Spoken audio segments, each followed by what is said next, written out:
She was one of the world's highest-paid models: Dior, Dolce & Gabbana, Cartier. Then, Monica Bellucci tried to conquer Hollywood. Their verdict? No thanks. Too foreign, too sensual, too European. Pierce Brosnan screen-tested with her for Bond and begged the studio to cast her. They chose an American instead. The Matrix gave her 5 minutes of screen time. Every script that landed on her desk: play the exotic beauty who dies, seduces, or stands there looking pretty. This is a woman who spoke 5 languages, made millions on runways, and had European directors fighting over her. Hollywood's response? Just don't talk too much. Your accent confuses audiences. The same woman who had the Vatican condemning her, who earned French knighthoods, who built a 45 million euro empire. Hollywood couldn't figure out what to do with her except make her decoration. But here's the twist. Monica Bellucci became the biggest star to never need Hollywood. At 60, she's dating Tim Burton, while actresses half her age are still auditioning for the roles she walked away from. How exactly did she become a legend by failing in the place where legends are made? Città di Castello, Italy, 1964. Picture this: a trucker's daughter in a small Umbrian town where everyone knows everyone and dreams stay local. Pasquale Bellucci drove trucks. His wife, Brunella, painted. Their only child, Monica, was supposed to follow a sensible path. And for a while, she did exactly that. University of Perugia, early 1980s. Monica Bellucci sits in law lectures, parsing legal codes, planning a respectable career. She's good at it too. Excellent student, sharp mind. But here's the thing, she needs money for tuition, so she models on the side. Just a little job to pay the bills. Until elite model management sees her photos and everything changes. One minute she's studying torts and contracts, the next she's on a plane to Milan. The law books gather dust. The modeling contracts multiply. By 25, she's not just another pretty face. She's the face. Dolce and Gabbana make her their muse. French Elle puts her on covers. She masters the runway with this walk that photographers describe as hypnotic. She moves between Paris and Milan like she owns both cities. But something's already stirring. While other models party their earnings away, Monica saves. While others chase fame, she studies languages: French, English, eventually Spanish and Portuguese. She's building something bigger than a modeling career, even if she doesn't know what yet. Modeling was never the dream, she'd later say, and you can tell she means it, because when film opportunities start appearing, she doesn't hesitate. She jumps. The transformation begins with television. Small parts in Italian productions. Then, Francis Ford Coppola's son Roman flips through an Italian magazine, sees her photo, and tells his father she'd be perfect for Dracula. That's it. No audition, no screen test, just a photo in a magazine, and suddenly she's in a Hollywood film. 1992, she's one of Dracula's brides. A tiny role, barely any lines, but something shifts. The camera loves her differently than the fashion lens did. There's depth there, mystery, something that makes directors lean forward. She moves to France, sensing opportunity. And that's when everything really begins. 1997, somewhere in Hollywood. Pierce Brosnan sits across from Monica Bellucci for a screen test. Tomorrow Never Dies needs a Bond girl, specifically Paris Carver, 07's former flame. Brosnan's sold immediately. The chemistry works. He wants her. The studio executives? They want an American. The fools said no, Brosnan would later say. Not because she couldn't act, not because she didn't look the part, but because she was, quote, a European unknown. Think about that for a second. Here's Monica Bellucci, already a star in Europe, speaking multiple languages, bringing this incredible presence, and they pass because her passport's wrong. Terry Hatcher gets the role instead. This moment, this rejection, it sets the pattern for everything that follows. Hollywood wants Monica Bellucci, but only on very specific terms. They want the face, the body, the accent, but packaged in safe, predictable ways. She flies back to Europe. No public complaints, no bitter interviews. Just this quiet understanding that Hollywood has shown its hand. And here's what's brilliant about Monica Bellucci. Instead of begging for acceptance, she builds her career elsewhere. L'Appartement happens in 1996. Her first major role, opposite this magnetic French actor named Vincent Cassel, and boom, César nomination for Most Promising Actress. The French get it immediately. This isn't just a beautiful woman, this is an actress. But when Hollywood calls again, and they always call when you prove yourself elsewhere, it's always the same roles. The exotic beauty, the mysterious foreigner, the seductress who exists only to tempt the American hero. She takes some of them. Why not? The Matrix sequels in 2003 playing Persephone. The role requires her to be devastatingly beautiful, cryptically European, and to share one of the steamiest kisses in blockbuster history. She nails it naturally. But watch those films again. Count her minutes of dialogue. Count how many times her character exists for any purpose beyond being desired. Tears of the Sun, same year. She plays a doctor, which sounds progressive until you realize she's basically a beautiful woman who needs Bruce Willis to save her. The accent that could handle courtroom arguments in Italian gets reduced to worried whispers in English. They want Monica Bellucci, but they want her in a box. A very beautiful, very limiting box. Let me tell you about the magazine photo that changed everything.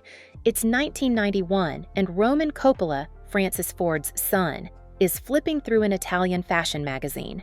He stops at this image, Monica Bellucci in some Dolce & Gabbana spread, looking like a Renaissance painting come to life. He runs to his father. This is her. This is your vampire bride. Now, Francis Ford Coppola could have done the Hollywood thing, called in dozens of actresses, held proper auditions, made them read sides. Instead, he looks at the photo and says yes. That's how Monica Bellucci lands in Bram Stoker's Dracula. Not through connections or agents or the usual Hollywood machinery, through a single photograph that made a director's son stop mid-page flip. She shows up on set, this Italian model who's never done a Hollywood film. Gary Oldman's there in full Dracula makeup. Anthony Hopkins is Van Helsing. Winona Ryder and Keanu Reeves are the leads. And Monica? She's got maybe 5 minutes of screen time as one of 3 vampire brides. But watch those 5 minutes. Watch how she moves, how she holds the camera's attention even when she's not speaking. There's this scene where the brides seduce Keanu Reeves, and Monica, without a single line, manages to be terrifying and magnetic at once. Coppola sees it too. Later, he'd say she had this quality that transcended language, that she could communicate volumes with just her presence. It's why her photograph was enough. The camera would love her the same way. But here's the fairy tale part. This break, this chance from one of cinema's greatest directors, it should have opened every door. A Coppola film on your resume? That's golden. Except Hollywood sees her Dracula scenes and thinks, perfect. Another exotic beauty we can use for the atmosphere. Another foreign actress we can cast when we need someone wordlessly seductive. The phone rings with offers, sure, but they're all Dracula's bride redux. Mysterious woman number 2. Sultry background presence. The temptress who may or may not speak. She reads these scripts from her apartment in Paris, sees the pattern forming. Hollywood wants to hire her photograph, not her. So she does something most actresses would consider career suicide. She says no to most of them, returns to Europe, takes roles in French and Italian films where directors write actual dialogue for her characters. And slowly, carefully, she builds something Hollywood never expected, a real career. 2004, and Monica Bellucci is 7 months pregnant, standing naked in front of a camera. This isn't some scandal. This is war. Italy's parliament has just passed new fertility laws. IVF only for married heterosexual couples. No donor eggs, no donor sperm. If you're single, if you're gay, if you're a woman whose biology isn't cooperating, too bad. Monica's had enough. She poses for Vanity Fair Italia, cradling her pregnant belly, completely nude. The headline reads like a battle cry. The Vatican loses its mind. Official statements pour out condemning her exhibitionism. Church leaders call it indecent, immoral, an attack on family values. How dare she use her naked body to make a political statement? How dare she question laws blessed by the church? But Monica doesn't back down. Not 1 inch. These are religious and ethical dogmas, she says about the fertility restrictions. Women should have the right to use science to conceive, marriage or no marriage. Remember, this is Italy, the Vatican's backyard. And here's Monica Bellucci, their most famous export, their beauty icon, standing naked and defiant on newsstands across the country. The photos are stunning, not provocative in the way you'd expect, but powerful. A woman carrying life, demanding that all women have that choice. Her body is protest, her pregnancy is politics. Conservative Italy erupts. She's attacking the church. She's destroying traditional values. She's using her unborn child for publicity. Monica's response? Silence. The photos speak for themselves. What kind of woman takes on the Vatican while 7 months pregnant? What kind of celebrity risks their career in a Catholic country for a political stance? The kind who was never just a pretty face. The kind who learned 5 languages not for roles but for understanding. The kind who walked away from Hollywood because they wouldn't let her speak. Years later, Italy would soften some of those fertility restrictions. Not because of Monica alone, obviously. But she was there, belly swollen with life, when the conversation needed to start. The Vatican may have condemned her, but Italian women understood. Sometimes your body is your voice. Sometimes being seen is the most powerful statement you can make. Here's what they never tell you about being the world's most beautiful woman. It's a prison where everyone else holds the keys. 2001, Esquire magazine. Monica Bellucci lies across cream silk sheets, her body adorned with nothing but strategically placed dollops of caviar. The photographer snaps away. The magazine proclaims her the ultimate object of desire. Object. Let that word sit for a moment. Askman ranks her. Maxim lists her. Men's Health calculates her attractiveness like she's a sports statistic. Number 3, most beautiful. Number 1, most desirable. As if beauty could be scored like a basketball game. She does interviews where male journalists literally lose the ability to form sentences. One writes a whole paragraph about how she brushes cappuccino foam from her lips. Another spends 300 words describing her walk across a hotel lobby. It's very boring, Monica says about these breathless write-ups. Nobody believes it. I don't believe it. But Hollywood believes it. Oh, how they believe it. Every script that lands on her desk. Beautiful woman who dies. Beautiful woman who seduces. Beautiful woman who exists only to be looked at. They've built her a cage made of adjectives, sensual, exotic, mysterious, and they cannot imagine her anywhere else. So she makes a choice that most actresses would consider insane. She starts saying yes to ugly. Gaspar Noé offers her irreversible. The role? A rape victim in one of cinema's most brutal, unwatchable scenes. 9 minutes of horror that had Cannes audiences fleeing theaters. Her real-life husband, Vincent Cassel, watches from behind the camera as she films it in a single, devastating take. Why would the world's most beautiful woman choose this? Why would she risk her image, her marketability, her carefully curated perfection? Because beautiful women aren't supposed to be violated on screen. They're supposed to be desired. Because Monica Bellucci, the person, was sick of Monica Bellucci, the fantasy. Then Mel Gibson calls. He's making The Passion of the Christ. Does she want to play Mary Magdalene?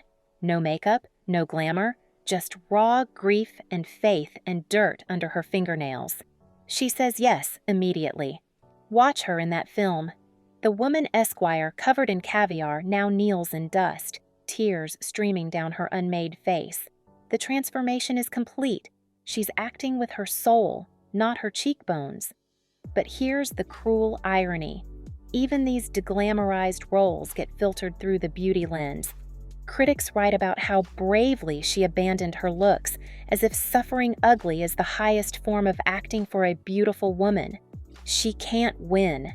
Take the pretty roles, she's shallow. Take the ugly roles, she's brave for not being pretty. The cage just changes shape. Beauty is not my art. She tells anyone who'll listen. If your work is just about beauty, you can't work more than 5 minutes. But Hollywood keeps offering her those 5 minutes, over and over. The Matrix wants her for 5 minutes of mysterious seduction. The Brothers Grimm needs 5 minutes of evil queen. Shoot 'em Up requires 5 minutes of a prostitute with a gun. 5 minutes here, 5 minutes there. A career built on fragments because the whole was too beautiful to be believed as anything else. Meanwhile, in Europe, she's carrying entire films, speaking in French, Italian, Portuguese, playing women with jobs and dreams and complications that have nothing to do with their effect on men. The cage Hollywood built for her, she learned to live outside it entirely. 2015, and the phone rings with an offer that makes Monica laugh out loud. "We want you for the new James Bond film." She's 50 years old. In Hollywood years, that's ancient. In Bond girl years, that's archaeological. The franchise that once rejected her for being too European now wants her for being… what exactly? Spectre, they say. You'd play Lucia Sciarra, a widow. Of course, a widow. Not an agent, not a villain, not a genius. A widow who needs James Bond to save her. Sam Mendes, the director, tells her, "I want a woman, not a girl. Someone with weight, with history, with presence that comes from living." Monica thinks about that rejection in 1997. Pierce Brosnan fighting for her while executives said no. She thinks about all the roles she was too young for then, too old for now. She says yes. On set, she corrects everyone who calls her a Bond girl. "Bond woman," she insists. "I'm too mature to be a girl." When the film comes out, the media goes crazy. The oldest Bond girl ever. Can you believe it? 50 years old. They say it like it's a circus act, like she's defying gravity instead of just existing in her own skin. But watch her scenes with Daniel Craig. This isn't some desperate grab at youth. This is a woman who knows exactly who she is, playing opposite a man only 5 years her junior. The chemistry isn't about age. It's about two people who've lived enough to recognize each other's damage. Men think when women can no longer procreate, they become old, she tells reporters. That's not true. They are still amazing. The same year, something even more terrifying happens. After decades of stage fright so severe she'd turned down every theater offer, Monica decides to face her fear. She agrees to play Maria Callas in a one-woman show, Letters and Memoirs. No co-stars to save her. No multiple takes. Just Monica alone on stage, speaking in French, Italian, and English, channeling the greatest opera diva who ever lived. Opening night, she's shaking. This woman who's faced down the Vatican, who's walked red carpets for 30 years, is terrified of a live audience. But she steps out there anyway. The reviews are glowing. She tours internationally, performing in 3 languages, sometimes switching mid-show. The model who was told she was just a pretty face holds audiences captive with nothing but words and presence. At 55, she conquered the fear that had haunted her entire career. At 50, she became the Bond woman who rewrote the rules. And Hollywood? They're still offering her the same 5-minute fragments, the exotic beauty, the mysterious woman, the roles that would have insulted her at 30 and now just seem absurd at 60. But Monica Bellucci doesn't need Hollywood anymore. Maybe she never did. October 2022. Lion. The Lumiere Film Festival is honoring Tim Burton with a Lifetime Achievement Award. Monica Bellucci takes the stage to present it, and something electric happens in the room. Burton watches from his seat, this master of the macabre who's spent his career celebrating beautiful outcasts. Monica speaks about his vision, his ability to find magic in darkness. Their eyes meet. Months later, paparazzi catch them walking through Madrid. She's 58, he's 64. 2 icons from different worlds. She, the European goddess Hollywood couldn't cage. He, the Hollywood visionary who built his own beautiful, twisted universe.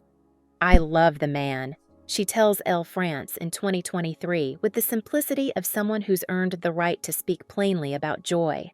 Burton, the director who made careers out of understanding misfits, sees in Monica what Hollywood missed. Not just the beauty, everyone saw that, but the artist who chose difficulty over ease, who made peace with being misunderstood.